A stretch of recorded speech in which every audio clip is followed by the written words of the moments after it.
Heart Medicine Devotion, Trouble Deep. Jeremiah 17:9-10. The heart is deceitful above all things and desperately wicked. Who can know it? I, the Lord, search the heart. I try the reins, even to give every man according to his ways and according to the fruit of his doings. Romans 7:18. For I know that in me, that is, in my flesh, dwelleth no good thing, for to will is present with me, but how to perform that which is good I find not. Romans 12:2. And be not conformed to this world, but be ye transformed by the renewing of your mind, that ye may prove what is that good and acceptable and perfect will of God. Scripture reading, Joshua 7. There's a whole lot of crazy in my head. I don't know about you, but I only need to be left alone with my own thoughts for a few moments before I realize what a hopeless mess I would be outside of the grace of God.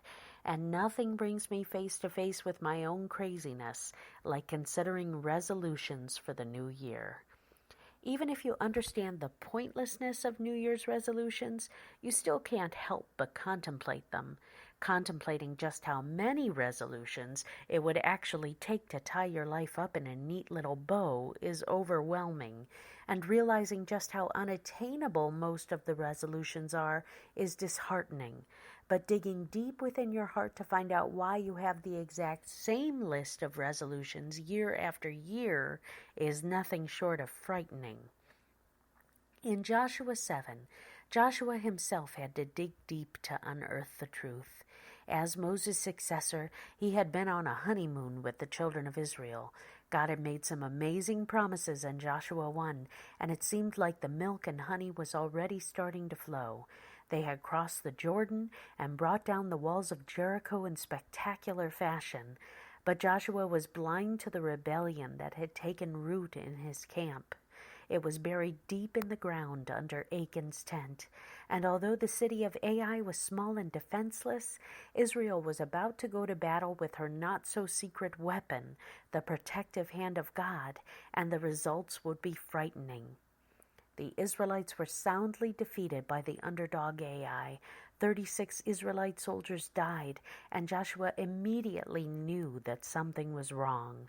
This was not what God had promised, but God reminded Joshua that his promise included a condition of obedience. So who was not obeying?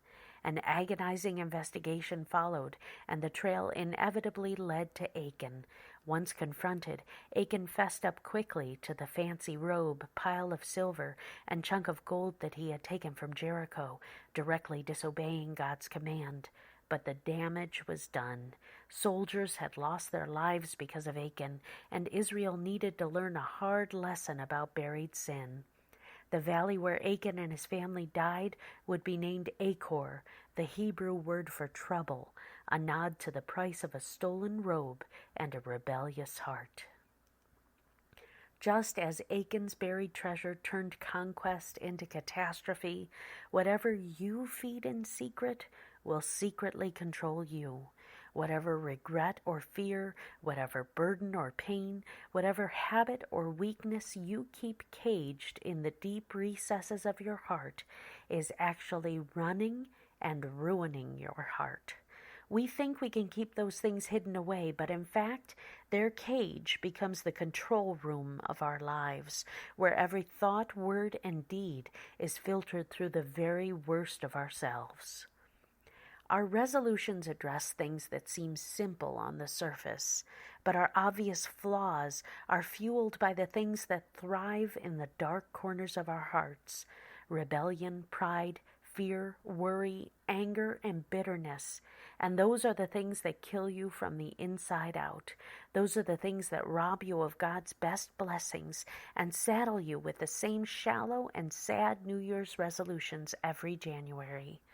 This year, make just one resolution: to dig deeper. Dig deeper into your own heart. Let God show you the things that you're feeding in secret that are secretly destroying you. Dig deeper into His Word. Let Him transform you by renewing your mind. And dig deeper into His will for your life. Give Him your full attention and your full obedience, and He will give you the direction that you've struggled to find on your own for so long. Happy New Year. May this year find you captivated by His grace, confident in His mercy, and closer to God than ever before. Your prescription? Resolve to spend more time with God in the coming year, in prayer, in His Word, and in service. Instead of trying to change your life on the surface, let Him change you from the inside out. Happy New Year, and God bless you.